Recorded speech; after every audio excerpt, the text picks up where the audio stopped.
एक गांव में 3 भाई रहते थे, अहमद, बिलाल और कामरान। तीनों मेहनती थे, मगर उनके मिजाज एक दूसरे से बिल्कुल मुख्तलिफ थे। अहमद हमेशा सोच समझकर काम करता, बिलाल जल्दबाजी में फैसले करता और कामरान दूसरों की मदद करने में खुशी महसूस करता। एक दिन उनके वालिद ने कहा, बेटो, अब तुम्हें खुद जिंदगी का रास्ता चुनना होगा।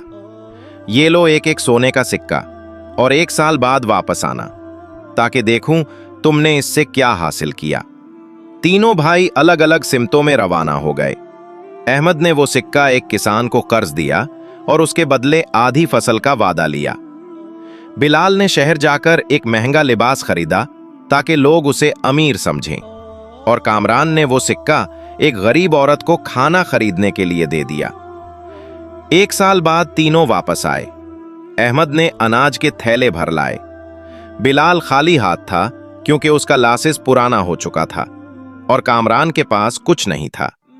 मगर उसके साथ वही गरीब औरत आई जिसने उसे दुआ दी और कहा, बेटा, तुमने मेरी मदद की, अल्लाह तुम्हें इज्जत दे।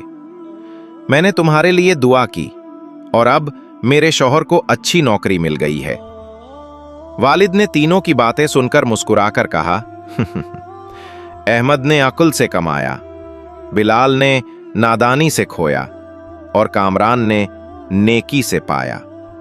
याद रखो बेटो, नेकी का बदला हमेशा मिलता है, कभी दुनिया में, कभी आखिरत में। सबक: नेकी कभी जाया नहीं जाती।